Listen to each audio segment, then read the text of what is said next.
What is up, everybody? Welcome into the Fantasy Tap. My name is Michael, and this is John, and we have our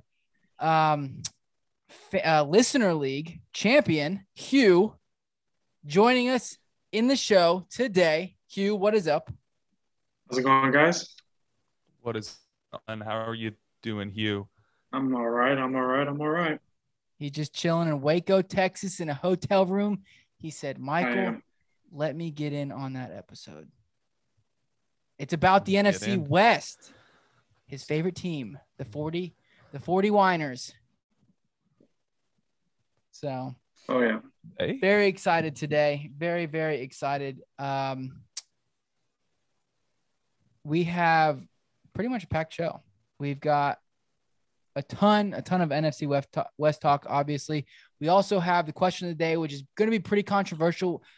Before the show, we actually sat there and talked for about 45 minutes about this question, at least I would say. So, but anyways, ladies and gentlemen, whether you're tuning in on the podcast or YouTube, if you could do us a favor, hit the like button, subscribe. Yeah, let your people know about it. Let your people know. We'd really appreciate it. Share it and recommend it to all of your friends and all those people in your leagues. Make sure to let them know that the Fantasy Tap is here to make you some money this year. Yes, it's true. It's true. We do make people money. So, and don't forget to join the Discord. That link will be in the description below. So whether you're listening to the podcast or on YouTube, it'll be in the description. So, but let's jump into it. John, you want to hit him with the news of the day? Yes. Starting out, we have Dan Arnold. Apparently is ready to take the next step as he's getting ready and getting into practice with his new team over in Carolina. As many of us know, there was a viral video that went out this offseason of Dan Arnold's agent just selling the man. And I'm going to be honest. He knew his stats on the back of his hand. Told the man that you don't know what you're missing, and Carolina bit. Hugh, are you drafting him now because of that video? I think I'll pass on the postman this year. Yeah, no. Yeah, I'll pass. Draft. I don't know. That was convincing. It was convincing. I don't know.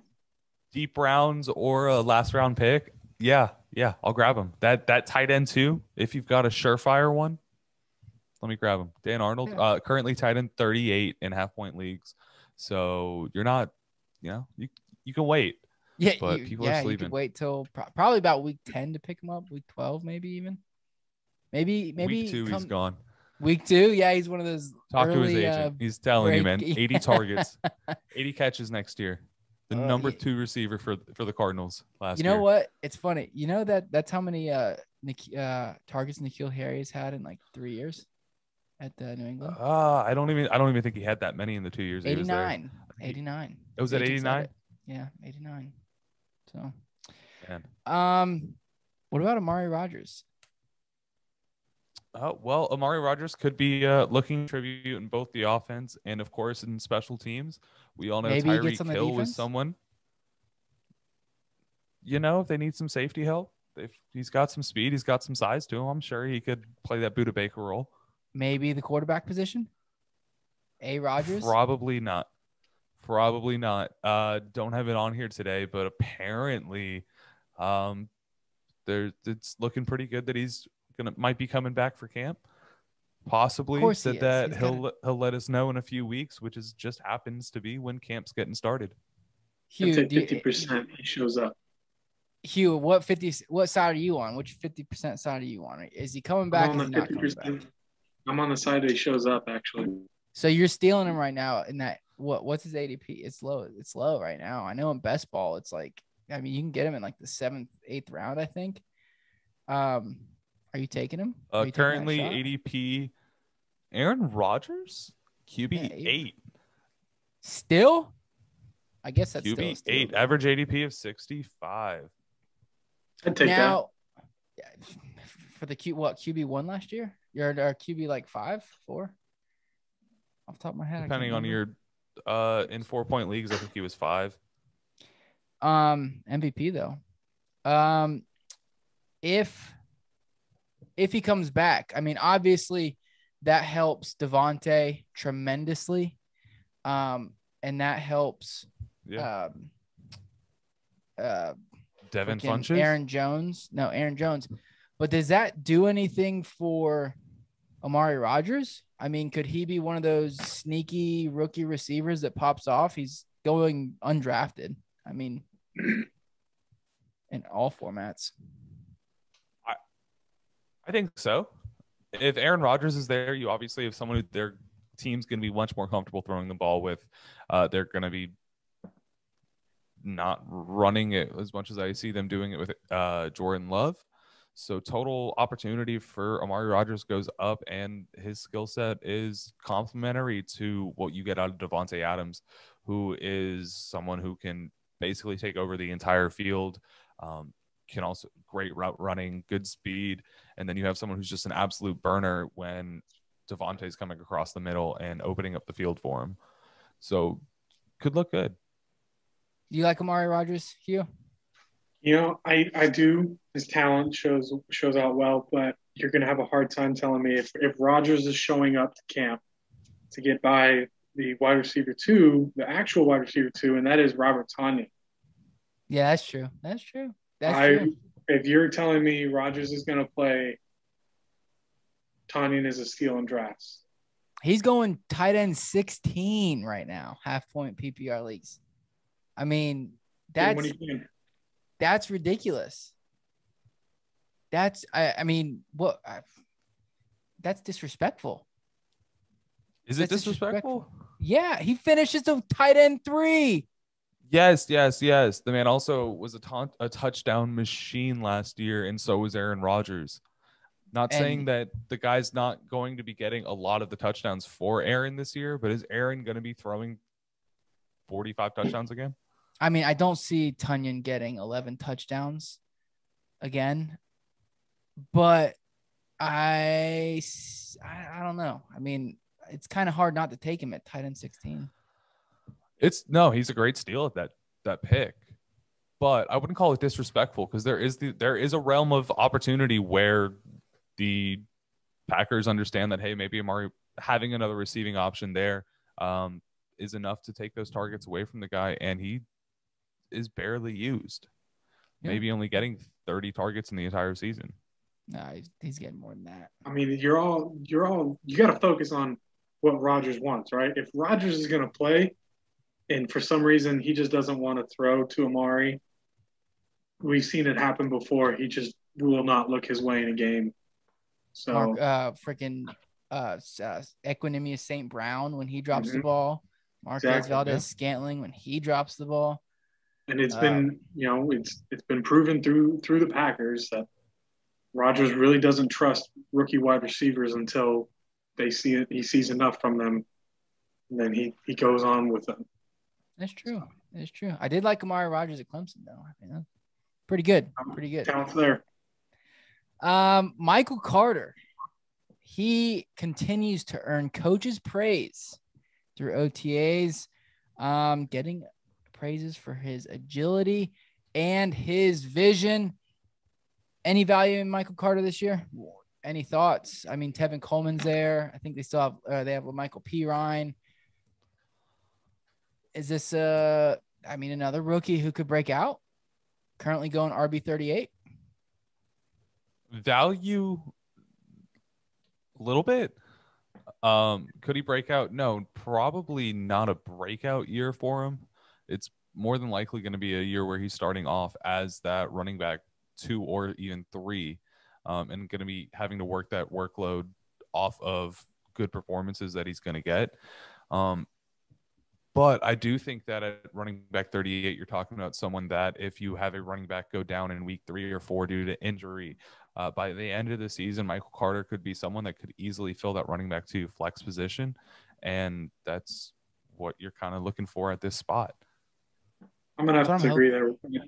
I think Michael Carter will be a great second half of the year running back because, granted, the Jets just brought basically everybody from the 49ers over, and they just were like, hey, Coleman, you want to come on over? And he was like, yeah, sure, guys. He's going to have the starting role day one, so Carter Carter's gonna have to do something to take it away, or you just wait until unfortunately Coleman gets hurt.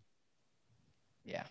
Unfortunately, there's that. There's that. I mean, so but I mean, well, did he bring that injury bug with him from he 49ers? got injured on that field. If you remember, that field is particularly bad for the Cursed. Niners. Crap. We lost Bosa. We lost a vast number of players on that field. So yeah, it was not a good game for you guys. Well, that was one game too, right? we split. Two games. It was back to back. The Giants and the Jets. Yeah. I remember that. Oof. What do you got? What do you have for Michael Carter this year, Mike? I like Michael Carter. First of all, great name. Secondly, Lil Wayne, Mr. Carter, it's my nickname for him. And then Michael, of course. But Michael Carter, I do think that he eventually takes over the starting role. And like you said, I think he becomes a running back 2 flex option for you. I actually took him in Hugh and I's Dynasty League. I was very desperate. He took Trey Sermon, so I took Michael Carter. Good pick. I like it. Moving on, though. Jalen Reagor. Obviously, the Eagles, not so great early round receiver that they drafted in 2018. Or I'm sorry, 2020. 2020. Didn't have a great rookie season, but apparently he's looking to see more slot work in 2021 with Jalen Hurts at quarterback. Does it really matter? Anyone? I'm excited. I think that he's talented. I think he's kind of one of those receivers that are going to constantly be looked down upon because though he was drafted early and before a lot of the other good receivers behind him. Similarly to J.J. Arcega-Whiteside. Yeah, I don't even want to bring him up. He's indefensible. But might not even make the team. I think Jalen Reagor at least is a reasonably talented NFL receiver. He's a C. You know, you get what you pay for. If he is a good quarterback, he's someone that can probably look like a Julian Edelman type, where he's getting a bunch of low quality targets, but just so many if he's on the best receiver on his team. Yeah, he was a first round pick. You think you get what you pay for? No. At this point in his career, though, you do. Yeah. He's already I don't have his ADP up, but I know that he's more than likely going in the 9th or later round. Wide receiver 68. 200. 200. So yeah, you're talking pretty much undrafted. 17th round. Which you're talking possibly a number 1 receiver for that team. Which new quarterback? Maybe Devonta not getting. Smith? Met that guy? Jalen Reagor could fill that position. Devonta Smith could be a bust. We don't know. I'm not his biggest fan. Okay. Number 1 receiver. Number 1 wide receiver. All right. What are your thoughts, Hugh? I mean, come on. Speak some sense into John for me. I mean, I gotta show some love. I mean, the kid went to TCU, just right down the street from where I live, literally. Oh, that's true. In Fort Worth. I don't know, man. Kid's talented. Showed it in college. Hasn't translated yet. I mean, you know, it used to be called the wide receivers would break out in year 3. Yeah. I don't think he fits their system, to be honest. I think they drafted somebody that they thought they were going to get, and he's not fitting their system. So, how many receivers fit their system? I don't even know if they know their own system at this point. They're still trying to figure it out. I mean, they're still trying to figure out how to screw up the playoffs last year. I mean, jeez. Yeah, I know, right? Listen, I want Jalen Reagor to break out. I've got this dope rookie card. I agree. He's good. It's a number. It's a numbered rookie card. So, and I paid like 17 cents for it. It's beautiful. Where? So it wasn't really 17 cents. It was like $5. But maybe if he breaks out, I can sell it for like 15, 20, make a couple bucks. Right. I mean, I think at most you can get a poor man's Julian Edelman. That'd be great. I think so. I mean, I think he's talented. I mean, and it's so early in his career, and the guy was injured throughout the his first season, as well as dealing with a team that was still trying to figure out their quarterback situation. So I think it's too early to call him out and say that he's a bust or he's a bum, like a lot of people already are. Of course. And in fantasy aspects, if you're honestly in a best ball league, Mike, heads up, I kind of like this guy. Let's see how late we can grab him. But worst case scenario, he could be. We'll grab him around 23. Probably. No, there's no round 23. Oh, well, you're just sending me the picks. Moving on though, we got Cam Akers reportedly is be more comfortable in the backfield and with the playbook after the. This is obviously while Darrell Henderson has been held out of the end of the OTAs due to an unspecified injury. Now, Cam Akers is looking to take over a huge role in LA this year. New quarterback with Matt Stafford. We're going to be talking about that in just a few minutes. Mm-hmm. Yes, we will. But quick responses. I'm in on Akers. I'm in on the entire running backs in LA. But I mean, however, I'm not in on his ADP. That's the issue. That is the issue. I'm in. Agreed. Can you get him at the right price? Not at running back 11. Well, quickly, I'm saying, can Michael, you? What do you think? What's the right price? 15 to 18. If you pick middle of the second round. Yes, if you pick in the top, if you can get Nick Chubb, Zeke, and stack Akers with it, sign me up. But I don't want to pay. I don't want him to be. I don't want to grab like a back end wide receiver like in the first round. I don't want to grab like a Tyreek Hill and then hope and have Cam Akers as my first. Like, I don't want to grab him on the turn. I like Cam Akers as my number two running back. And at that point, I'm kind of hoping he falls to me at the beginning of the third, and I'm able to, and I have the. Maybe your family and friends league, though. I will say that. No. That's we're asking the right price for him, right? And so I think his reasonable value is the end of the second. I'm hoping I get CMC in like the 7th. So. I just think fantasy players are going to push his ADP so far up. Yeah. Because they're going to equate him to Gurley. And they're just going to see that from that offense. I think that serious fantasy players will. I don't think that if you're in like a family and friends league, and you're going drafting with buddies who really they're not listening to podcasts year round, and they're not doing their homework. They'll be like, all right, who's Cam Akers? I think he'll drop a little bit in those type of leagues, but I agree with you in the fact that if it's in like a serious league, Scott Fishbowl, he's going quick. He's going quick. And I think it's just a little too rich. So. Yeah, he's just a little too valuable. And honestly, if anyone that listens to fantasy, if you only listen to big names or the first things that pop up, a lot of people are selling a lot of Cam Akers hype, but not talking about the ADP that he's going at or what you have to spend for him. And at that point, you're just hearing like, oh, he's going to be great. He's going to be so much better than last season. But they're not telling you like, hey, you have to spend late first, early second to get him right now. One of the biggest things in drafts, you got to get value. You've got to get value. If you get value, you'll win your leagues. But real quick, before we jump into our question of the day, guys, what are you drinking on? So down here in Texas, they don't really do IPAs or anything craft. So I just went to good old faithful. There we go. The blue can. Let's go. Oh, wow. I actually have one of the beers that we were going to do. It is Juice Bomb IPA that looks fire. From Sloop Brewing. I did not have a chance to dive into the brewery's information, but I will recommend Sloop Brewing. Nice. This is a very good IPA so far. It has a really nice tangerine kick. Very citrusy. Kind of what I like. Hell yeah. There you go. It looks good. I'm going to have to. You have another one? I have 5 more. Sweet. I'll have to swing by and I'll probably have another one after we finish. And 4 more after that.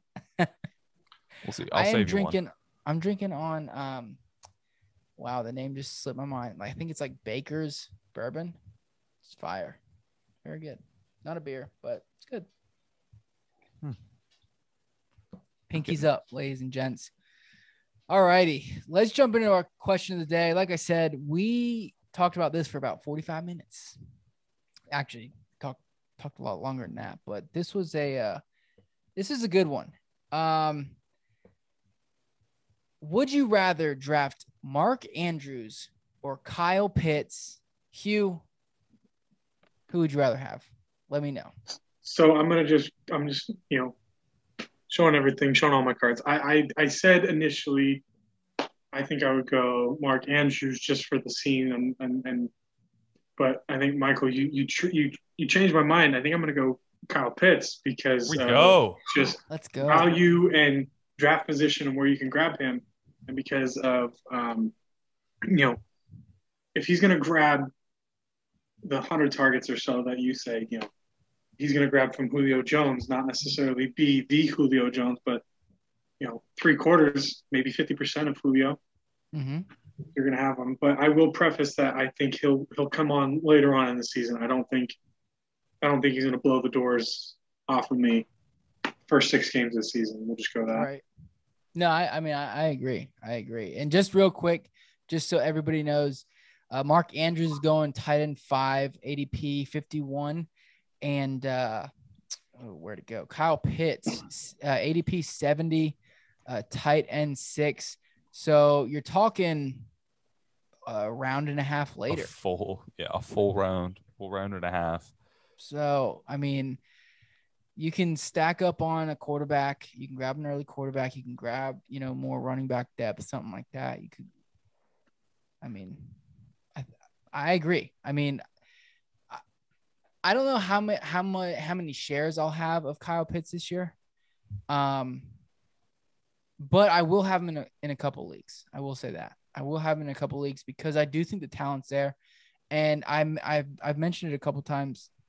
I think that he steps into Julio's role as the second receiving option on that team. Last year, Julio was on pace for like 120 targets.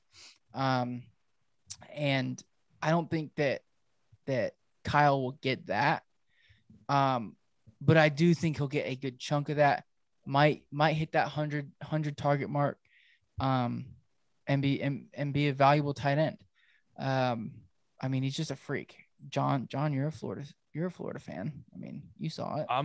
I'm a Florida fan, and I'm a big Kyle Pitts fan right now. I'm super happy to be seeing his ADP just dropping and dropping and dropping. Earlier in this offseason, if you were drafting, you were grabbing him as tight end 4, which just before Andrews at that point, I was comfortable doing, but it's a lot of capital to be spending on something that could be a risk.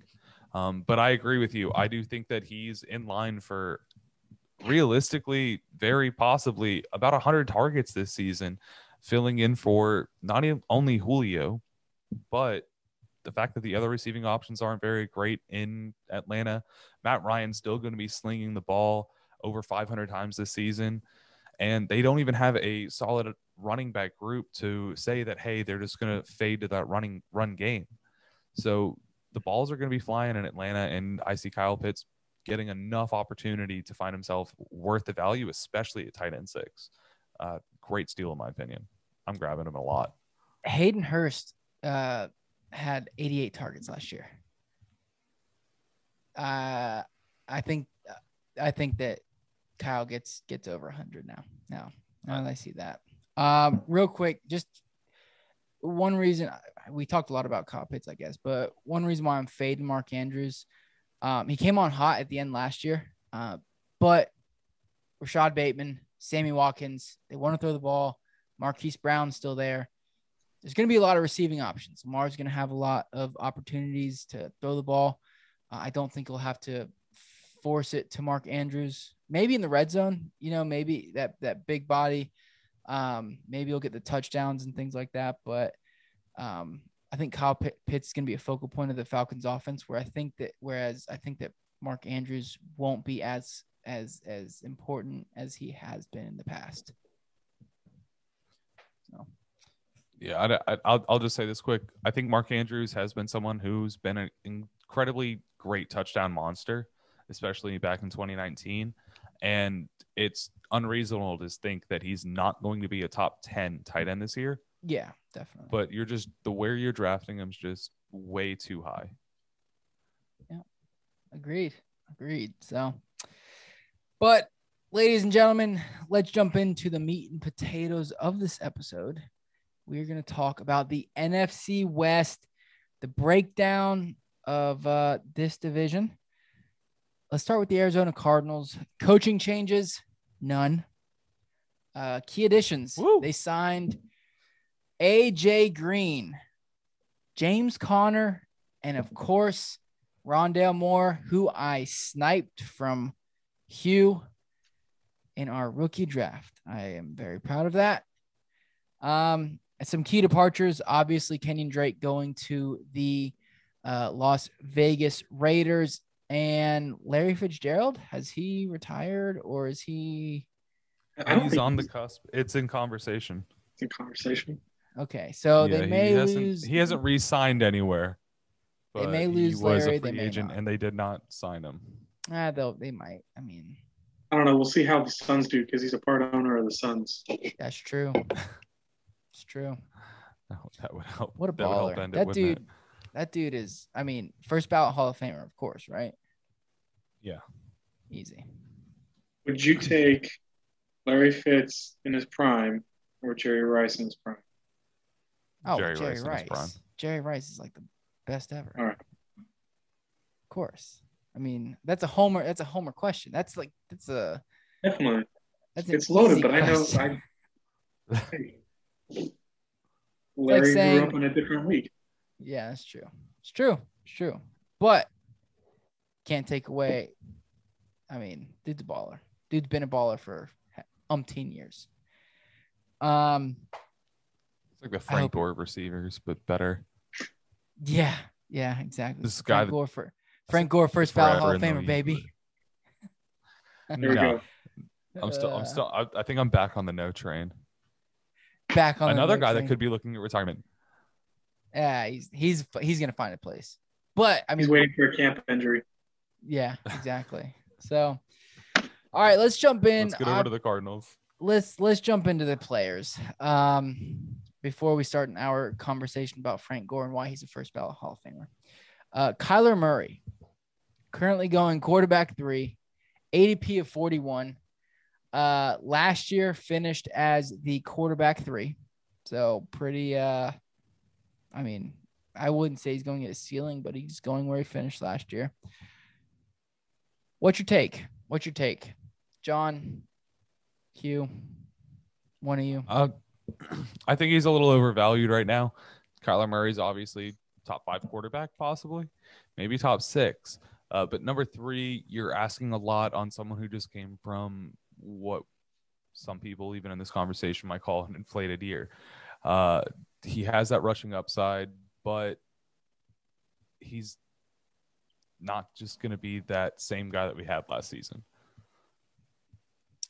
Hugh, what are your thoughts? I'm gonna have to agree. Like, well, this isn't fun. What are we talking? I mean, okay. So we had the conversation before that is Kyler going to maintain his rushing touchdown ability because he scored 11 last year? I mean, his ability. If you're going to tell me that Kyler maintains double-digit touchdowns, then yes, he's going appropriately at QB3 for where he should go. Like double-digit rushing touchdowns, insane cheat code for the quarterback position in general. Of course. Right? Mm-hmm. If you're telling me he's getting 9+, you're taking him a little bit on the high side, but I think he's appropriate. Now, a couple years ago, he had 4. Where are we going to see him lie this year? Are you putting all your chips in on higher rushing ability with the added offensive line? Kyler coming out and saying, "Hey, we don't really want to use me as a rushing tool. It'd be a luxury instead of having it be a focal point." Right. You know, they went out and they drafted, or not drafted, but they signed Connor. So I'm on the tendency that it's going to be a down regression from 11 not a lot, nothing against his rushing, like we said earlier, but I mean, my God, 11, that is a lot. That's a ton. I mean, that's a lot. Yeah, that is that.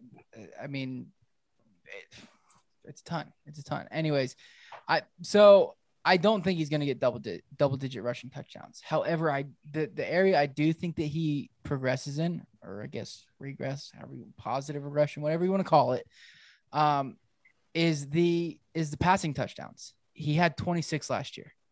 He had 20 the year before. I think we see 35.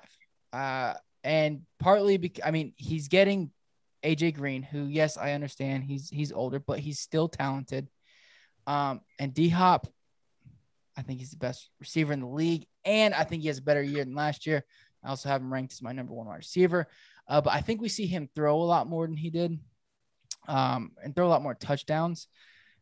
Plus, adding Connor, doesn't help or doesn't, hurt. So I think we see less rushing touchdowns, probably closer to like 6 to 7 number. But I do think he goes over that 30,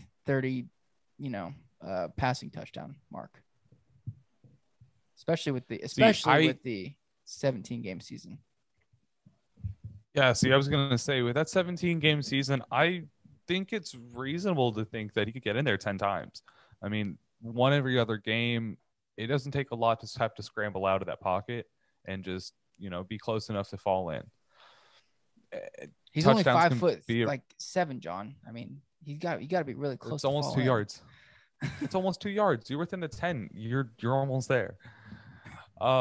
So I think realistically, I have him at about 8 next year, which is good, which is why I say he's worth maybe a top 5 quarterback pick. But to be grabbing him where he is right now at quarterback 3, you're really asking for him to repeat on a year that was already spectacular. And usually when quarterbacks ball out as well as they don't seem to have that same oomph the following year. And then when you're replacing someone as talented as Larry Fitzgerald with AJ Green, you're not upgrading. You've got something there, but you're not upgrading. I would say he's an upgrade. I would say he's an upgrade over Christian Kirk, Larry Fitzgerald. No, AJ Green. Yeah, I know. I'm saying I would say AJ Green's an upgrade over Christian Kirk. Oh, you think so? Yeah, I think so. Christian Kirk's still there. I know he's still there. But I'm saying like he's an upgrade over what Kyler had last year. Oh. You have D-Hop on one side, AJ Green on the other. I mean, that's one reason why I think that he's going to be throwing more touchdowns. I don't know. We saw it last year. Joe Burrow and AJ Green were having the hardest of times to find any sort of connection. That's Joe Burrow.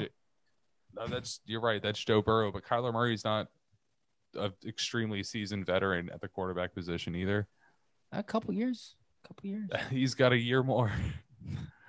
Literally one draft apart from them. First overall in both of them. But I don't know, man. I think AJ Green's. I guess it's just I think AJ Green's a little more washed than you. Yeah, I think AJ Green still has a little bit left in the tank, but we'll get to him in a second. Do you think at the end of the day, do you think Kyler Murray is worth that beginning of the 4th, end of the 3rd round pick? At the moment,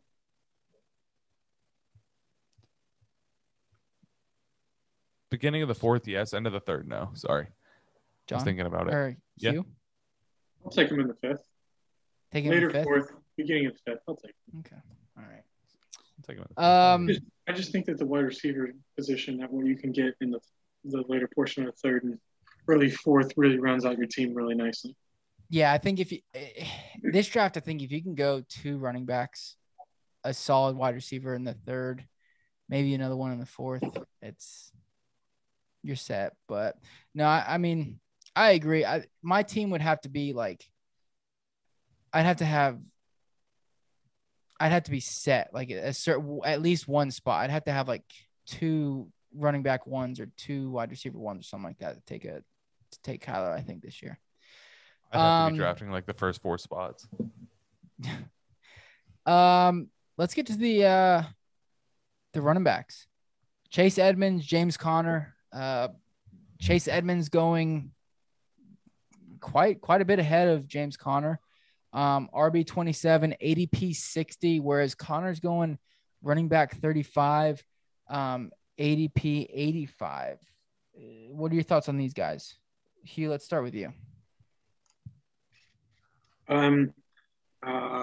I think hot take personally. I think Connor's going to outproduce Edmonds by a long shot. I don't think it's a hot take. Well, I mean, at least on this show, I don't think it's a hot take. I don't know how John. I've seen some people that are pretty high on, at least not high, but like relatively certain that Edmonds is going to continue to receive the work that he did last year. But I just think Connor's going to outproduce. The day Kenyon Drake left or got cut, whatever it was, everybody, Chase Edmonds, running back 1, high end running back 2, all that's God BS. no. That's BS. I don't care how much opportunity you give him. That's BS. Do you think Edmonds' ADP right now falls just with the stigma of people just casually drafting him and being like, oh, Connor's old and washed from what happened last year in Pittsburgh, and I don't want Connor, so let's just go with Edmonds? I think that has a lot to do with it. I think most of it comes from the fact that Edmonds showed that he was a really competent pass catching back last year. And with the fact that he's been there already and what he's shown, he's more than likely going to probably lead Connor in targets by the end of the season. And if it does turn out to be a 50% committee by the end of the year, Connor may lead by 2 or 3 more touchdowns, but Edmonds may have 25 more 25 more receptions, maybe 30 more receptions by the end of it. I do think he's overvalued, but I could see how he's more of a long shot value.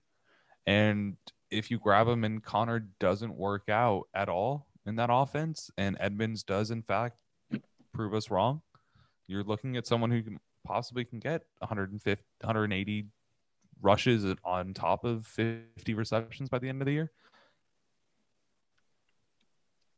Yeah, I mean, I don't know. I'm sticking with Connor. I mean, he's coming. He's later. And I think by the end, realistically, I think by the end of the year, he could be that team's number 1 running back, easily. So, I'm sticking with Connor. I mean, he did score 6 rushing touchdowns last year. He had a long of 59. So I guess the stigma on Connor is that he's injury prone, if anybody believes in that term. Yeah, there are people. I'm not one of them. I don't really hold that against him.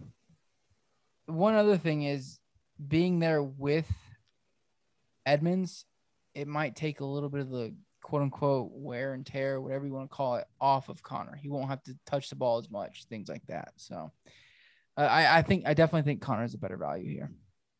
So let's talk about the receivers real quick before we jump into the Rams. There's no tight ends to really talk about. DeAndre Hopkins, AJ Green, Christian Kirk, Rondale Moore. Obviously, DeAndre Hopkins, one of the elite talents in the NFL, wide receiver 4, ADP 16, and half-point leagues. AJ Green, wide receiver 62, ADP 200. Christian Kirk, ADP, wide receiver 64, ADP 190, 207, and Rondale Moore, wide receiver 71, ADP 224. A couple of these guys going undrafted. Anybody want to start? Well, I got one for you. So let's hear it. You made mention that you believe Kyler takes a step forward in his passing. So with that, like, you're going to buy DeAndre, obviously, first, second round, depending on your league and score settings. We'll go first, second round with Hopkins. You're buying Murray in the 4th, Rondale somewhere in the later portion of your draft. Are you saying you like a Cardinal stack? I'm taking a shot on AJ Green. So you'd go Cardinal stack. Would you stack a Cardinal? I would grab AJ Green and Kyler Murray if he falls to me in the correct spot. Yes. If I have Kyler Murray, I will grab AJ Green, 100%. He's actually in a few of my best ball tournaments I've been doing. I've been grabbing him a bunch. It makes me disgusted to hear. Well, good thing. I mean, whatever. It's all right. We'll talk about that later. So, okay, John, give me your take. Are you not? D-Hop's the only person you're touching? No, I actually hate to say it. I'd rather take the shot on Christian Kirk this year than AJ Green. Thank you, Hugh. I like that. No, I'll let you finish, but I'm fully out on that. He said Kanye on you. He said, I'll let you finish, but realistically, what I was going to finish off with saying is I'm really not hot on either AJ or Christian Kirk. And if I had to take another option in this offense, I'd rather even wait a little bit further and grab Rondale Moore at this point. I do think that D-Hop is a top 3 wide receiver this year, possibly number 1. I can agree with that take here. 35 touchdowns by Kyler, I think, so pushing it. But I do think that D-Hop's one of the best 3 receivers in the league. And the best value you're getting outside of him is probably going to be Rondale Moore. He's going to play that Christian Kirk role better than Kirk was playing it. And I don't think that AJ Green's going to be anything that we're expecting him to be or you're expecting him to be at this point. I don't think he's good enough to be a top 10. I'm sorry, even a top 60 wide receiver, especially fantasy value, on an offense where they do have a quarterback who can run the ball. They did spend the money this offseason on a running back who can run the ball up the middle, not just be a pass catching back out of the backside. And realistically, James Conner could have been signed to be that primary running back. I don't think there's going to be enough opportunity for AJ Green to get value. Okay. All right. Well, let's move on. Let's get to the Rams. The Rams. Coaching changes, all defensive. They got the defensive coordinator from Atlanta, Raheem Morris. Obviously traded for my guy, Matt Stafford. They also signed Deshaun Jackson in the offseason. Malcolm Brown, welcome to the Miami Dolphins. You are no longer a Ram. And Jared Goff, you are gone. Welcome to the Lions. Bye. Are the Lions also, welcoming him? Are they? I don't know. Halfway, I think. I think it's a half. Like, if you work out for us, thank you. If not, is it just kind of like, where did he come from? I guess we can let him in. Yeah, exactly. They're hoping they lose enough to get like Rattler, or that UNC quarterback or something like that. So everyone's just peeking around the corner watching him. Yeah. It's like, who's this guy? And then they also lost tight end Gerald Everett.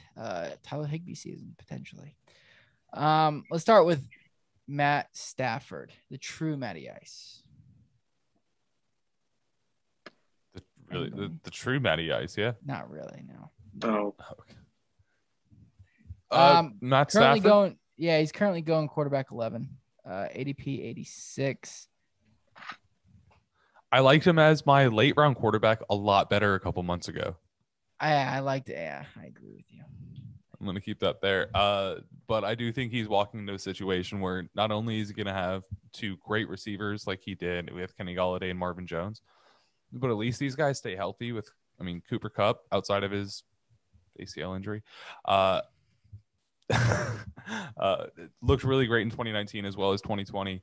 And I think that him, Cooper Kupp, Robert Woods, your boy Tyler Higbee, and even Van Jefferson can really, really light up the league. And especially with that defense, keeping them on the field as much as possible. Gotta love it. I think Matt Stafford could be great. How are you feeling about Matt Stafford, Hugh?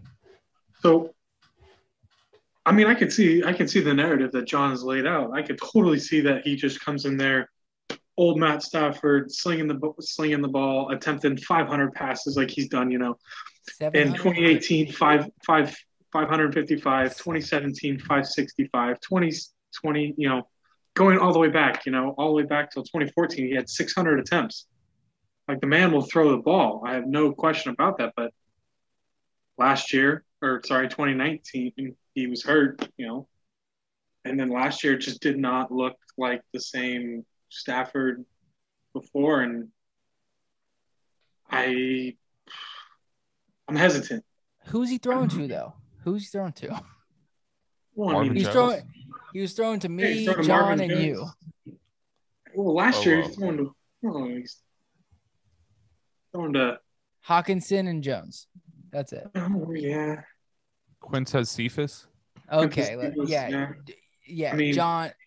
Hughes lining up before Quintez Cephas. They just haven't found him yet. Jeez. Whoa. I'm in Ross St. Brown. Oh, This year, yes, not last year. Yeah, buddy. Jared But- Goff got lucky. Yeah. No.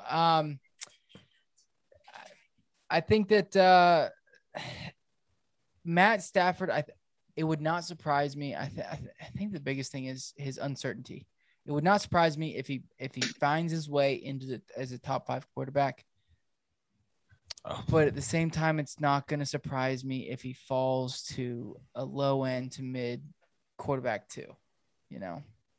So as his ADP creeps up, I think I'm going to start staying away from him. I'd rather grab somebody later. if he stays where he's at, I think I could take him. You take him? Seeing him as a top 12 quarterback, yeah. What's your ceiling on him, Hugh? I could see a narrative where he's I don't think he's in the range of top 5. I don't think he has to be a top 5. You need rushing ability, and that's not him. But he can make it up with his arm, but I don't think that's the Rams' MO. He used to be with teams where they would just let him go loose, Yeah. I think the Rams want to run the ball.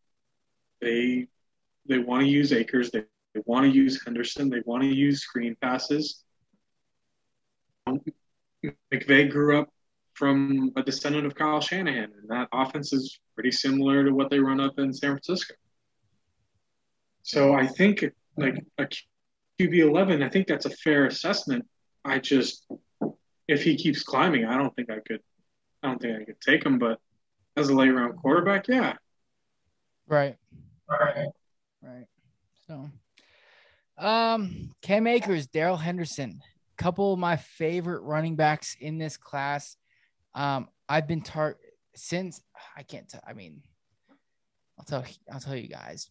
Hugh, you're my enemy in this league, but I've been targeting Cam Akers from one of the guys in the league since the end of the season. And of course the hype has gone wild, and his ADP has risen. So quite a bit. Yeah, quite a bit. So Cam Akers, RB11, ADP 14. The only issue I like Cam Akers as a running back, but I think his ceiling's like RB7, Like, I think that's great. And we talk about value, we talked about it earlier. I don't know if he's a value there at running back 11. Personally, I don't think he is.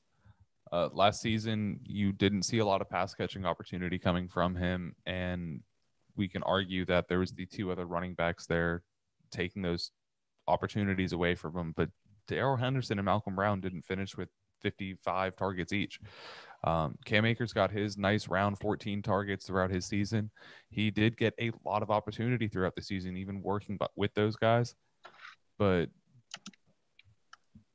Cam Akers, on a great day, I think he's going to be finishing as a top 10 running back. Best outlook for him. I think that his ceiling. And oh, really? Wow. I don't think that there's much opportunity for him. As well as the fact that Matt Stafford coming in there, they're going to be opening up that run. Running more pass plays and taking bigger chunks downfield than they're used to with Jared Goff, who's more of a short guy that's been letting guys like Cooper Kupp make those cuts upfield, have that shoestring missed tackle that takes that 12-yard slant into a 35-yard nice little pass play. I think Cam Akers' ceiling's stunted, especially the fact that Darrell Henderson, though banged up majority of last season, didn't look bad. I mean, Darrell Henderson, I think, is the better value if you're going running backs this week out of these two, especially if Cam Akers goes down and they're going to Darrell Henderson and one of the other two young guys that they have behind them. Yeah. And I will say real quick before we get your take, Hugh, Malcolm Brown being gone, 101 rushing attempts last year. So everybody talks about vacated targets, 101 vacated rushing attempts. Malcolm Brown, that's a lot. So I think both of these running backs are going to eat. Hugh, what's your take on Cam Akers and Darrell Henderson? I think you're buying him at his ceiling right now. For Cam Akers or Darrell? Yeah, for Cam Akers. I think you're buying him at his ceiling, and I think you get Darrell at a huge discount. I mean, the hype around Akers only goes from 3-week span where he scored 14, 15, and 20 points in the later portion of the season, and fantasy players only think that, and then they like, well, what if he continued, and so on and so forth. So, I mean, I think you're buying the hype if you believe in Cam Akers. I agree. I mean, I do think that you're buying the hype now. I think if you can get him in the later second round, it's great value. If you can pair him up, we talked about earlier, as your second running back, I think it's great. But yeah, no, like you said, people see those last couple weeks and they're like, oh, in weeks 15 through 16, he was quarterback or running back one. I mean, don't buy the hype. You can even look into the playoffs for the Rams themselves, the NFL playoffs, and you'll see that Cam Akers was leading the backfield, but Darrell Henderson was out as of week 17 last year. And then Malcolm Brown didn't see any work until the fourth quarter of the second game of the playoffs, where they basically sat Cam Akers. And it was just the last few minutes. So what are we really working off of? And you're saying the 101 vacated rushing attempts. I mean, how's that going to be split up? Cam Akers got 145 last year. He was averaging just about 4.5 yards per carry. You give him those 101 and you're barely cracking. You're not even just barely cracking 1,000 yards on the season, but no pass catching work. I mean, 14 passing targets on 145 rushing attempts, someone who was seeing 30 up to 60 snap percentage in a game. And that's what you need in fantasy football, is just total yards and opportunity. Now, moving on to the wide receivers here in LA, probably one of the most asked questions: who do I draft? Do I draft Robert Woods or do I draft Cooper Kupp?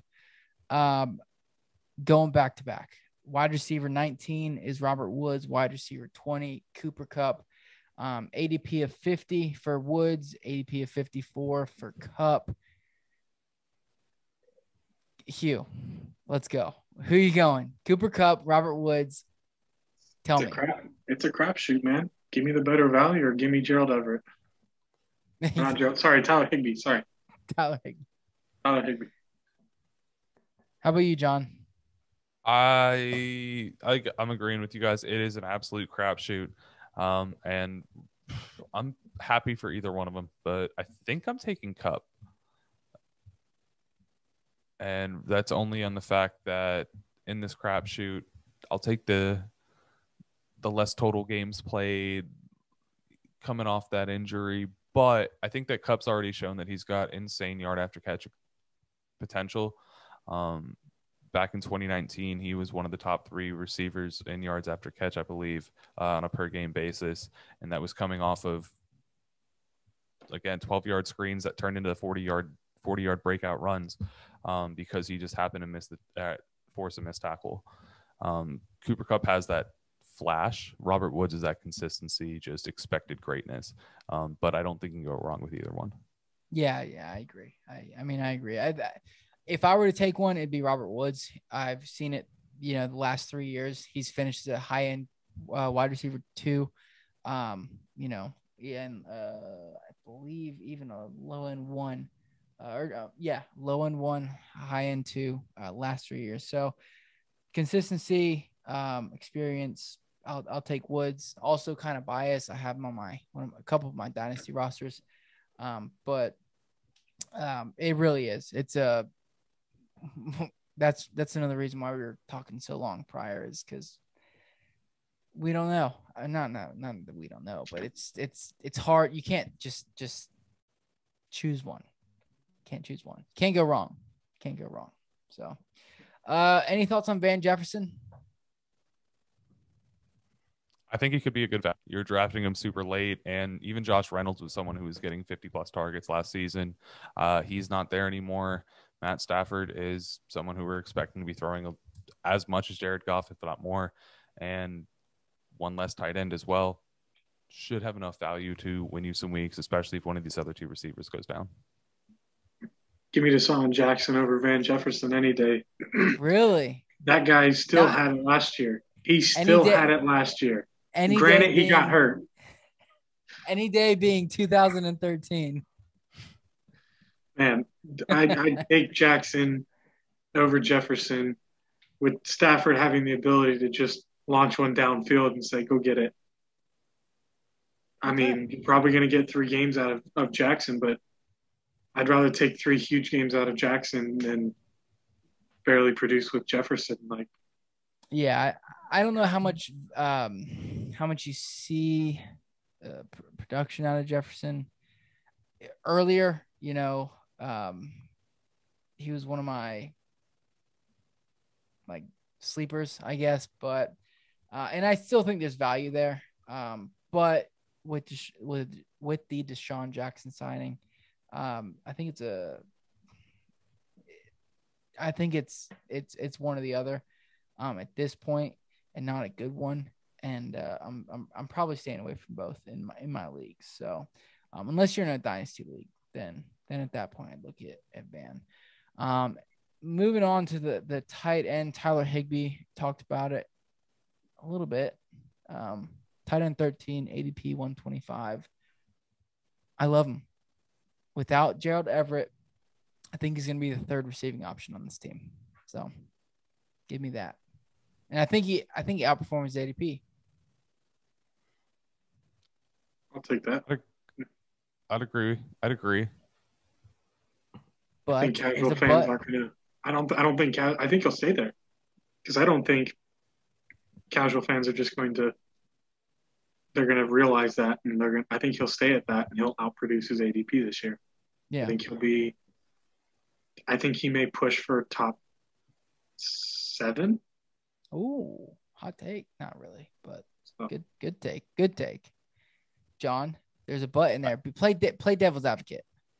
The but is, I don't think you'll be, if you're in any sort of competitive league, I don't think he's someone who's going to be falling to tight end 13.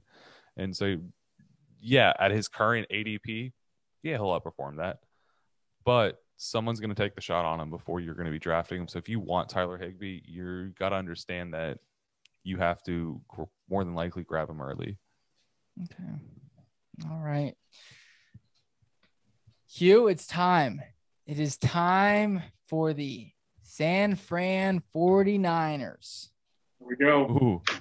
Had a couple coaching changes. Mike McDaniels, he's been titled with the offensive coordinator.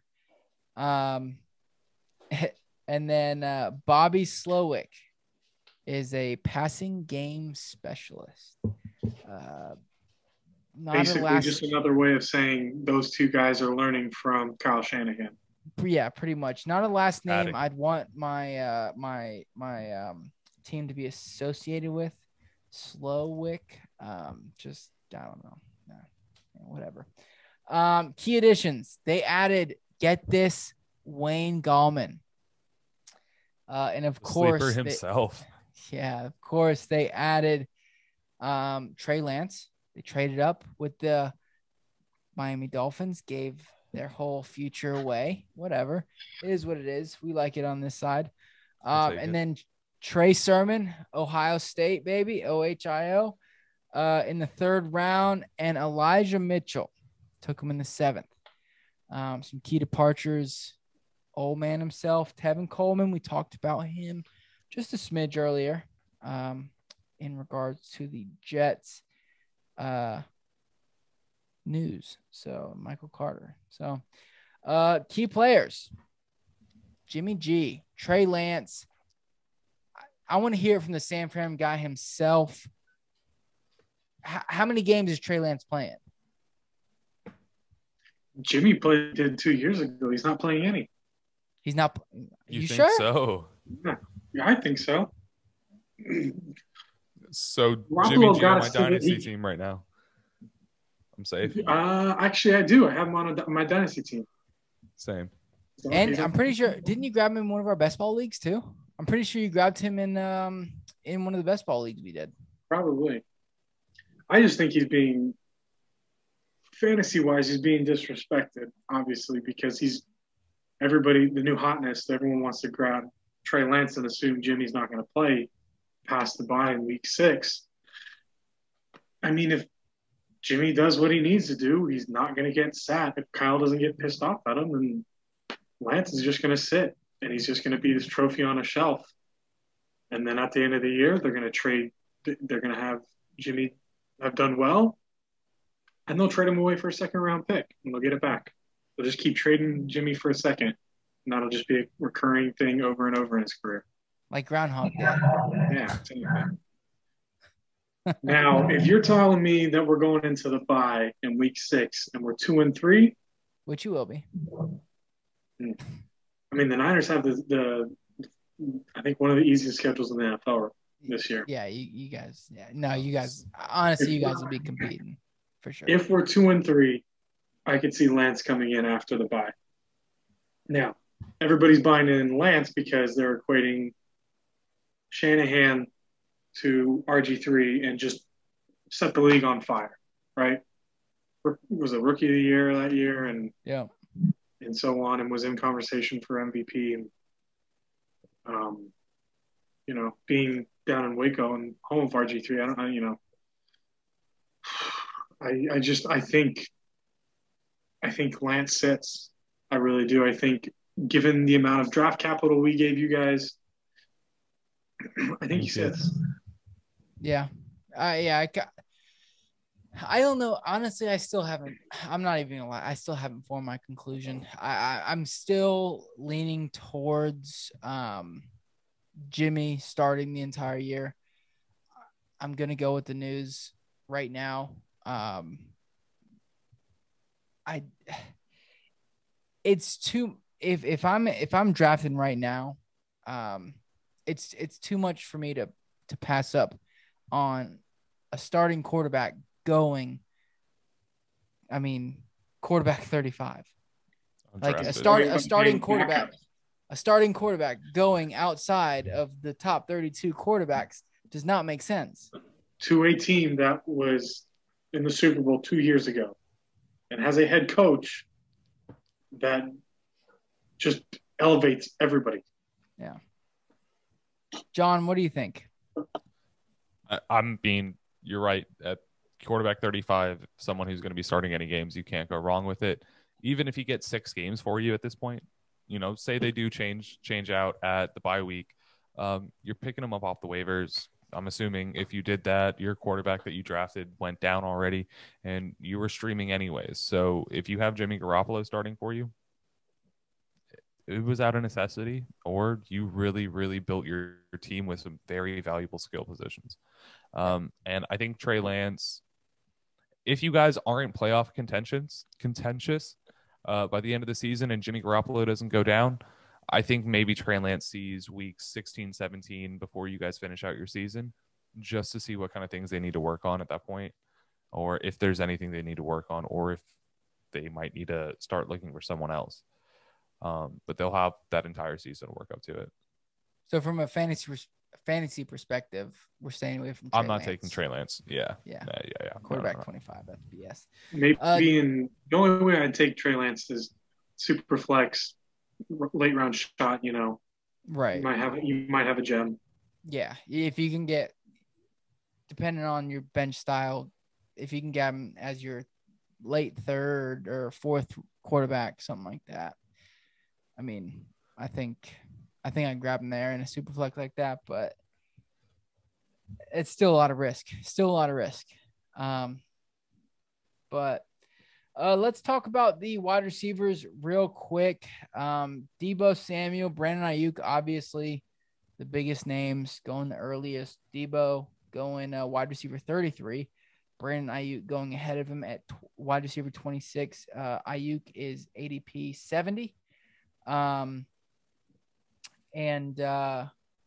Deebo is ADP 84. So, Muhammad's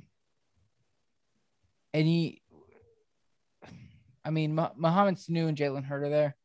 I'm not really going to mess with either of those guys, in my opinion. Are you guys going to are one of those guys your sleepers? Let me know real quick. Before No, you're not hurting my feelings. I mean, I might sniff around Jalen Hurd. Jalen Hurd. Wow. Okay. May, just because of what he showed, what possession, physical abilities he has, and Shanahan can use him. That's probably about it. But that's like deep bench, late round flyer. Right. Just keep an eye out on him. So Brandon Ayuk and Deebo Samuel, how do you feel about them, Hugh? We'll start with the Niners fan. I think both of them could actually end up in the top 15 this year, fantasy finish wise. Both of them in the top 15. Both of them. Wow. Both of them. Agree. Both of them, because Deebo he'll catch passes behind the line of scrimmage. He'll take handoffs.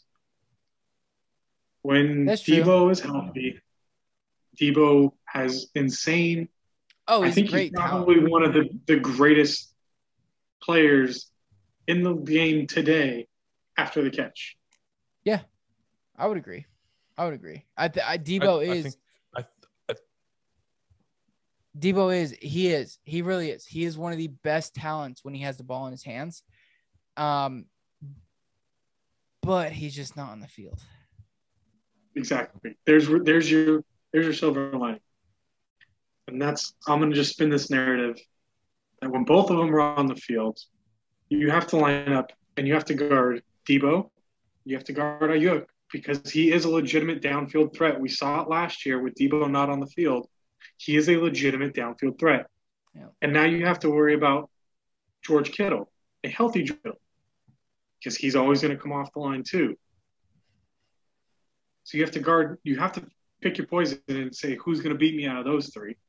Then you also got to worry about, okay, is this a run or a pass play? Because Shanahan just likes to run the ball. Yeah. So they're definitely, I think Brandon Ayuk he's been one of my favorite targets. I think that I'm pretty sure John and I had him ranked as consensus top 12. Going early top 12. This is back in January. But I mean, I still think he can sneak into the top 12. Deebo, I think he can sneak into the wide receiver 2 spot, or a wide receiver 2 spot with Kittle there. And depending on how healthy he stays.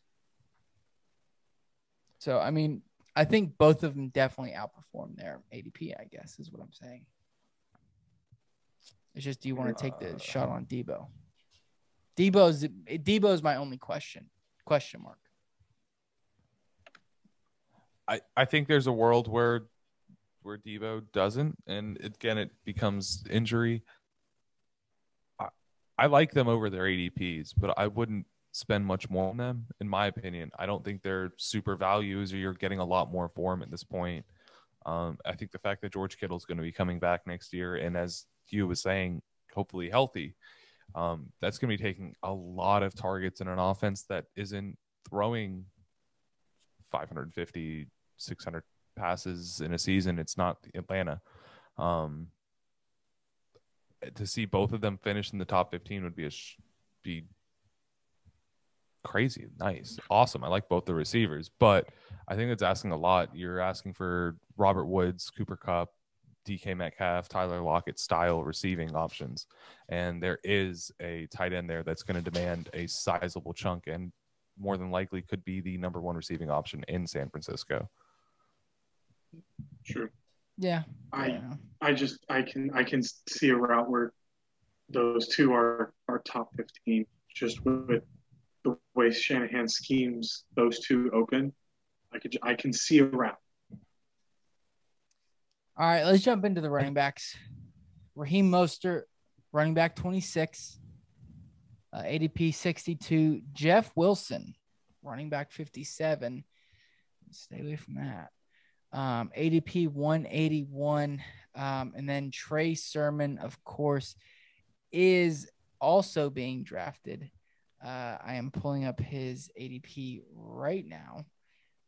As I speak, He's it is running back 44. ADP Total 126. ADP of 123.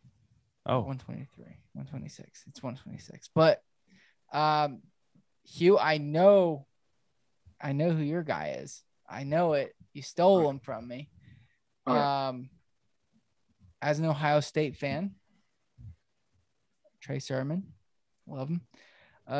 John, what's your feelings on this? on Trey Sermon, pretty solid about him. On Raheem Mostert, Trey Sermon. Raheem Mostert's going to be someone who had so many boom games last year that he's got enough name recognition to where people are going to be drafting him early or at his current value. I think running back 26 is kind of safe, but I do think that Trey Sermon's someone who could possibly be taking over such a sizable chunk of that backfield by mid next year, kind of like Michael Carter, if not even earlier. And as soon as Raheem Mostert gets injured, which the guy's approaching that 30 years mark. Don't say that. Hey, I haven't hit it yet, so I can still talk crap. So I think Raheem Mostert's not someone you want to be spending a mid 5th, 6th round pick to be spending that pick on and only getting 5-6 games out of him. Hugh, let me hear your Raheem Mostert take.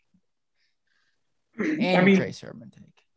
He's, as of right now, he's the starting running back for until I hear otherwise from July. He's the starting running back as of right now.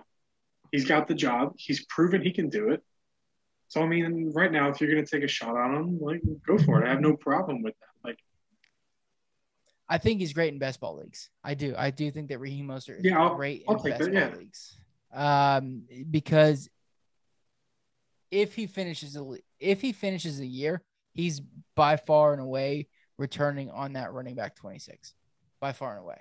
I think Absolutely. He's top runner, high end running back 2, low end running back 1. He might sneak in there. But in redraft, it's a little difficult right now. I think I'd rather take the shot on somebody later. However, Trey's not necessarily the perfect picture when it comes to health. I mean, he was banged up at the end of his career at Ohio State. When he was at Oklahoma, he was also banged up. But I think he could have a great end to the year. I'm just going to go out there and say that Trey Sermon is probably going to get rookie offensive player of the year. Well, maybe behind Jalen Waddle. Yeah, running second. I'd take odds on Trey Sermon definitely taking rookie player of the year. Offensive rookie player of the year, and probably, there's too many quarterbacks. There's too many quarterbacks for them to do that. Even if there's too many wide receivers. Falling in that line of Mostert getting hurt, I could just see Sermon, his style of running complements what Shanahan wants to do so much behind that offensive line. It could be scary how well Trey Sermon actually does. Yeah, no, I mean, I agree. I love Trey Sermon. And as you've mentioned clearly that I have taken him almost everywhere I can. The night he was drafted, we talked about it. Yeah. Actually, you made a move. You traded up. You traded up ahead of me to take him. I did. I'll call my shot. I am on the Sermon train. Yeah. So, and then of course, real quick before we get into the Seahawks, let's talk about George Kittle just for a second. Tight end 2, ADP 25. What are you doing? I've seen him go in the obviously ADP. It's an average. I've seen him go at the beginning or the late end of the second, beginning of the third. What are you doing with George? Old Georgie. I'm grabbing him at that mid-second. Mid-second. Yeah. I mean, if I'm not drafting again to the middle of the third, I want a high-end tight end this year. All I right. do. I want a Kelsey. I want a Kittle. I'm not a huge fan of Waller this year, but if I'm grabbing him in that mid-second, if I grabbed a super strong and secure running back in that first round, and I know that I can get either maybe it's a wide receiver heavy draft, people are just grabbing them up. If I can grab a solid running back in the third round as well and start going for my receivers after that, yeah, I'd be happy to take Kittle as my second pick on that team. But if I have any insecurities, then no. If he falls to me in the third, maybe I'll grab him. Hugh, you taking Kittle? Easy pick, Evan. Set it and forget it. Easy pick. What did you say? It's an easy bake oven. Set it and forget it. All right. There we go. Let's go. Easy bake oven. Yeah, no, I mean, I love George Kittle. I like Darren Waller a little bit more only because he's going a little bit later. And my thing this year so far has been I want to draft in the front 6 of the draft. That way I can get a high-end running back, a high-end wide receiver, and I can get a high-end tight end. And that would be hopefully maybe George Kittle. I would prefer George Kittle over Waller.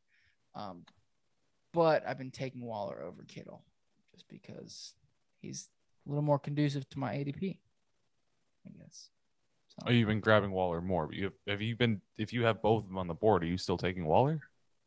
No, I'm taking Kittle. Okay, so you've taken Waller more. Okay, sorry. Waller and Kittle, who are you taking first? Wait, hold on. Time out. No, yes, I'm taking Waller. Jeez. Sorry. Little too much whiskey. I'm taking Waller over Kittle. He got Brandon Ayuk and Debo. Yeah, okay. Let's move over to Seattle though. Let's do it. Everyone got Kittle? All right. Coaching changes. Everybody's past Kittle. Everyone's past Kittle. You're taking Kittle. It's a thing. If you're drafting a high-end tight end, you're taking Kittle. If you're on that train, that's your second best option. Coach changes in Seattle. Offensive coordinator Shane Waldron was the LA Rams passing coordinator. Will be taking over that offensive coordinator position. They did draft wide receiver Dwayne Eskridge, who is being super hyped currently in the fantasy world, as well as signing tight end Gerald Everett, who's coming over from LA, might have gotten some work with new offensive coordinator. Who knows? Seattle did lose wide receiver David Moore, who was filling in for that wide receiver 3 slot. Games here and games there, but he moved over to Carolina. And that leaves us with our number 1 key player, Russell Wilson. Quarterback 6, current ADP of 59. That means at the end of the 5th round. Hugh, what are you doing with Russell? Sierra's husband.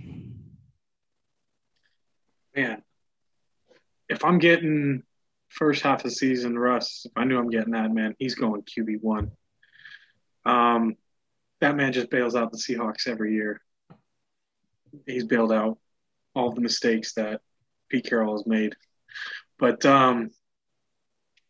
QB6, what are you going to get? They've fired an offensive coordinator who's predicated around running the football to say we want to run the football more. While needing an offensive line. They need an offensive line, and I don't know what they want to do. But with that being said, I don't see where you can't not take Russell Wilson there. He has the ability. You can not happily. Cannot. Okay, so this is really what it comes down to. If you're looking at Russell Wilson there at at that ADP, are you going Russell Wilson or are you going Justin Herbert? Because they're back to back, and they're the closest quarterbacks going. If you want to take a running back at that spot, if you've secured your running backs, your wide receivers, and you want to grab a quarterback, are you going Russell Wilson? Or are you going Justin Herbert? I think I'm going Russell. What about you, John? Yawning John. Give me Justin. I'm gonna take Justin here. I think I'm going to take Justin as well for consistency. I think we'll see a little more consistency throughout the year. For the same reason that Hugh just mentioned, like you're saying, Seattle's committed both verbally and from what we can kind of see to being more of a pass-heavy offense that we were seeing in the past from them. Or I'm sorry, run-heavy offense that we were seeing from the past from them. And if that's the case, that doesn't really bode well for the aging quarterback who's been slowly losing his rushing upside after the past few years. Though, if we He's were been gaining his passing upside, though. Hey, he definitely was in the first half of the season.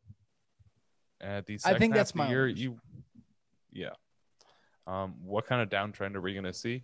And I'd be much more comfortable with other positions or other players. Hugh, this is your guy. This is your guy, the guy you fought us on. Chris Carson going running back 20, ADP of 36. Are you drafting Chris Carson this year? Yes. Yes. I will hit that smash button. Yes. Yes. You don't think there's going to be like a drop off or? No, I don't. I don't think there's going to be a drop consistent off. Carson. I think you're going to get a consistent Carson this year. Given what we've seen, and last year, missing the time that he did, and you fudge the numbers and you pull it out and extrapolate, he got to my RB12. He got yes. If you fudge him, yes. If you fudge it and you extrapolate, he got to my RB12. Missing those games. He falls down out of the top 12. Now, when you get him at RB12 in your extrapolations, did you give 16 game averages to everyone else too? Yeah. No, yeah, Carson. Yeah, Carson was easily a running back 12 last year. He balled out last year. But... Yeah, he balled out at the beginning of the year. He did. Five or six receiving touchdowns like the first 4 games. Yeah, I think going where he is and what you can. I mean, he's 36. I don't know what you're going to find that has the upside that Carson can give you. To be honest, I'm looking at the ADPs right now, and as much of a hater as I was last season, I'm actually fully on board with Chris Carson this year. No, I agree. I just wanted to give Hugh a hard time. Let's talk about where was he being drafted last season. I don't have his last season ADP ahead of me. I'll grab that real quick. You guys just but talk. If I remember correctly, it was, I want to say, top 24 pick, and we're talking at that point you're talking a whole round earlier, and that would be ceiling for him, and that's what kind of slightly better than what you got, but not much better. This year, the only other player that I'm even questioning, and I'm not truly sure how I feel about this other player, but that would be like David Montgomery going one spot behind him. And if David Montgomery is truly going to be getting 20 carries per season, which is what Nagy came out and said recently, 20 carries per game, I might be interested. And Chris Carson, I think, is the last of the safe running backs yes, on the draft board. He was going running back 16 last year in both standard and PPR. What total ADP? ADP, he was 25. So 10 spots ahead. End of second, beginning of third. Yeah. Like the very beginning of third, though. I like him a lot more this year than I did last season, and I think you're getting a great value on him. He's someone who could finish as a top 12 running back this year. Oh, and wow. It hurts to eat those words. That's a lot. I think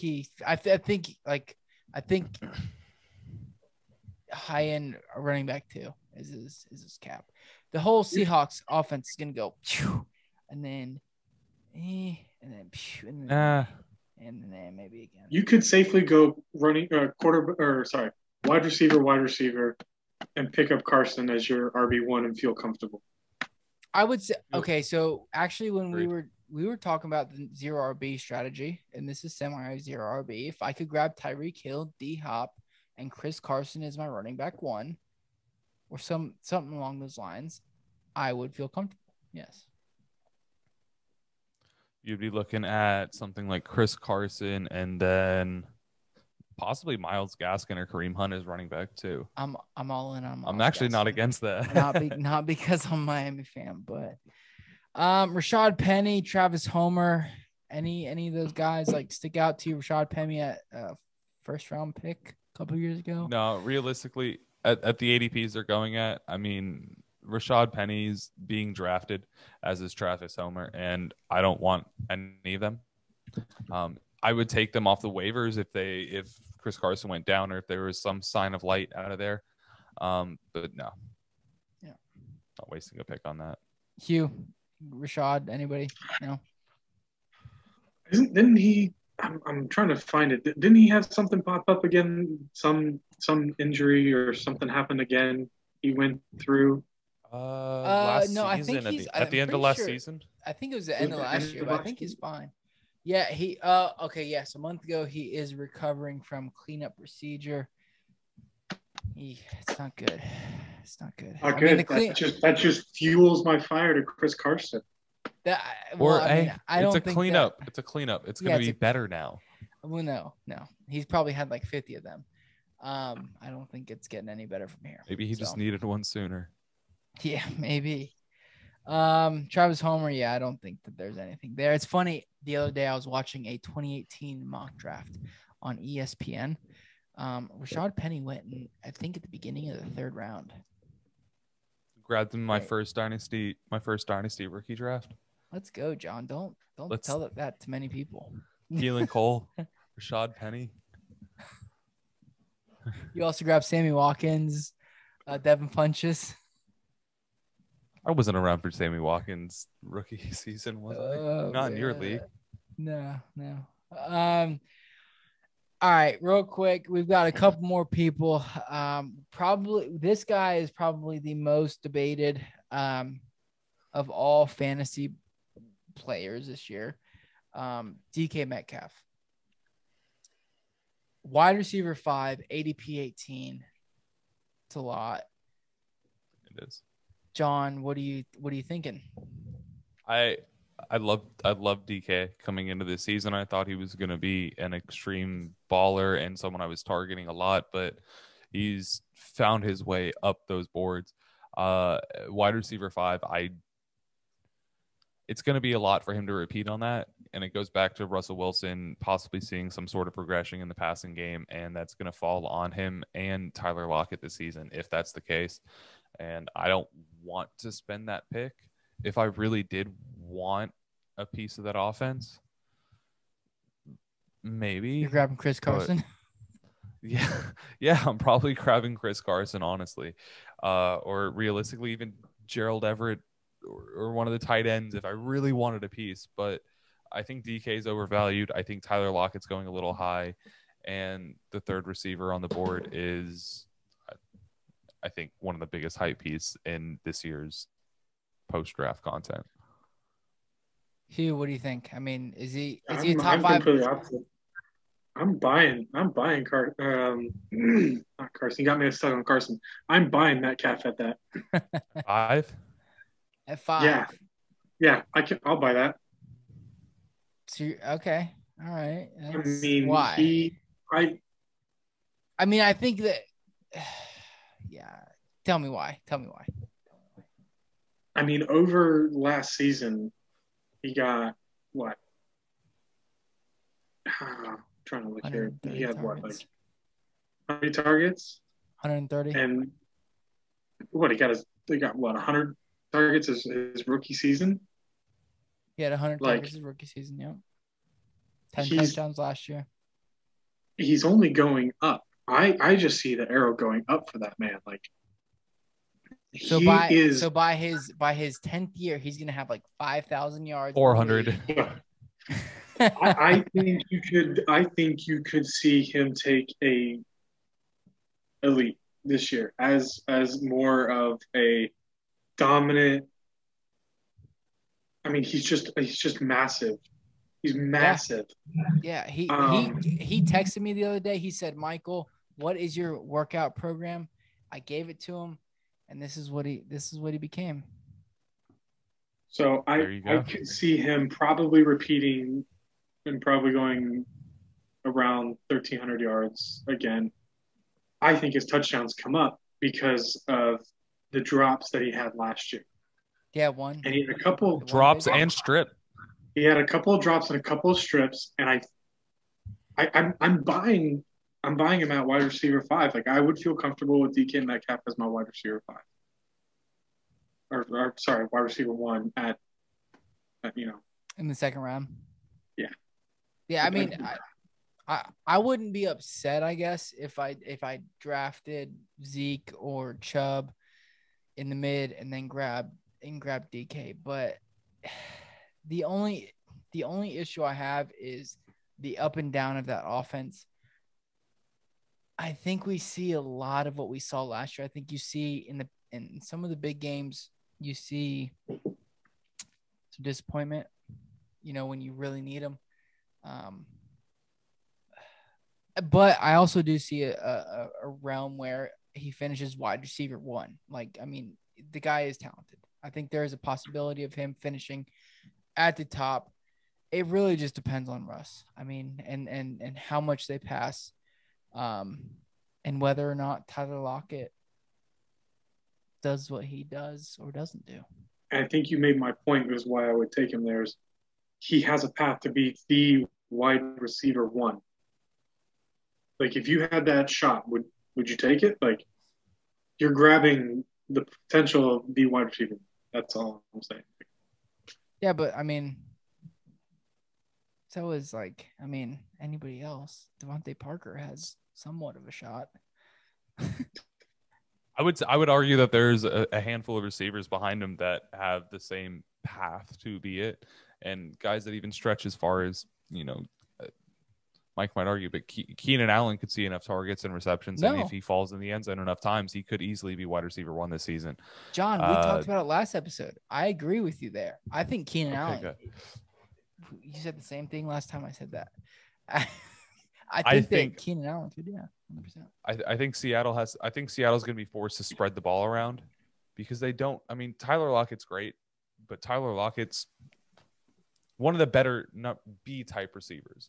He is someone that excels at being the either equal with another receiver on the opposite side of the field or someone who's slightly subpar to the guy next to him. And DK has definitely gotten to the point in his career where he is better than Tyler Lockett, in my opinion, as a wide receiver in the NFL. Yeah. Tyler plays that more Michael Thomas role where he's got better route running skills. He's more elusive and he can get underneath zone coverage is a lot quicker. But DK is someone who's going or behind. But DK is someone who's going to be taking the over the top with his speed as well as using his size in general to win those balls. But even in that, just for him to be beating out all the other receivers in the league, I don't think he's going to be seeing enough touchdowns, targets to be getting number 1. Number 5, I think, would be in that realm of a possible ceiling for him. But even at that, you're so early in your draft. I think that running back has so much more value possibly, unless you've been in such a draft that it's fallen so heavily. Or, I don't know, me personally, I'm just more running back heavy in that early part, and DK's number 5. It's early. All right, looking at it. Yeah, I don't know. DK, I might be grabbing. I don't know. Looking at last season, I do think there's only a way up. I guess I don't know. He's such a tough. Like I said, I think it really falls on Russ's shoulders and whether they how much they pass the ball down the stretch. Tyler Lockett. So John, pretty much I got from you, Tyler Lockett, you're fading at wide receiver 21. Pretty much fading this offense outside of Chris Carson. Oh, wow. Hugh, are you fading Tyler Lockett? I think he'd be good wide receiver too. A wide receiver 21, though? You don't think there's another? How many games are you getting out of him? I think you're getting nine solid playable fantasy games out of him. I mean, health. Wait, are you talking about health wise or? No, I mean, you put him in that roster. I mean, hey, he's healthy a lot. Yeah, you put him in that roster position, and he's getting you wide receiver 2 numbers or better. I mean, I know he had a couple of big games last season. That's the issue. Is he has big games, and I think it's going to continue. And I think that's why I'm fading Tyler Lockett, is because he's going to have those big games, but he's going to have those crap games. And I want more consistency when it comes to my wide receiver too. He's the type of guy I see as someone who actually hurts you more than helps you, because he's talented enough and could have the upside enough to where you'll have those weeks where he'll have those big games, but you're going to continue to put him in that roster lineup week in and week out because he has that upside. And then when he puts out those 4.9 point games, you're losing your week by 3 points. Yeah. Are you so Hugh? You're not touching Tyler Lockett this year. You are touching Tyler Lockett. Depending on roster build, yeah. Yeah. Yeah. If you need the upside. Yeah. Yeah. Rookie Dwayne Eskridge, undrafted. Pretty much. Anybody? Keep an eye on him. Interesting waiver wire pickup if he's good. Yeah. And then the tight ends, Will Dissly, Gerald Everett. Will Dissly going as tight end 41. He did pop off at the end, I think, of 2018 for a couple games, and he did get injured.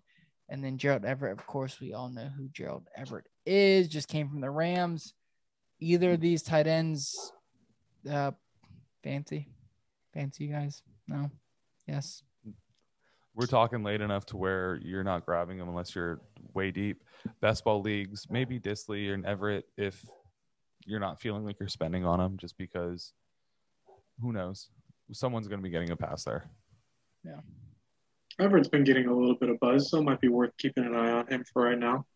I mean, he is coming over with the offensive coordinator, so he's seen his game. Yeah. Everett did prove himself to be fantasy relevant with the Rams, so got in the end zone. You know, he could be what that offense is missing. I don't know. It's worth looking at. I think I could take a shot if I'm throwing darts at a late round tight end. I think they're missing a couple offensive linemen. I think that's really what the offense is missing. But no, I get it. I think, late round best ball, I think, take a shot on one of these guys. I could see it in your everyday redraft. I don't think you're really taking a serious shot on him, but I mean, Everett would probably be the guy just for the touchdown upside, I think. So, I'd say so. Yeah, but anyways, ladies and gentlemen, that is it. That is our NFC West breakdown. Ran a little bit over, but we had a guest on. We had to please him. He wanted to talk about his 49ers forever, so we did. So Hugh, thank you. Like I said, he is the reigning champion in the listener league. He did get the Tyreek Hill helmet last year. Beautiful case, right? It's in a beautiful case on his fireplace. Yeah. Beautiful. Yes. So, it's waiting actually. I'm building a new home, so it's waiting to go in my new man cave. Oh, you're getting a new home soon, right? Yeah. Yeah. He just sold his home. He just sold his home out in Cali. So he's looking for that Texas real estate. So any of you Texas real estate agents, hit Hugh up. Anyways, ladies and gents, thank you so much for tuning in. Don't forget to like, subscribe. And anytime you see John, give him a little kiss on the cheek. So we will talk to you soon. John, what do you want to say? You got something to say? Make sure you guys need to check out that Discord link in the episode description down below. There we have beautiful little community. We're trying to get as many people in there as possible. Help you guys find yourselves some new fantasy football leagues, new communities, be around, and help you guys make those trade decisions with that nice little conversations that we pop up here and there. Yep. And of course, yeah. And we'll be doing the listener league again this year. So be on the lookout for that. Hugh, you want to say anything to your fans? Go Niners. Go Niners. All right, guys. We love you. Thank you. Mwah.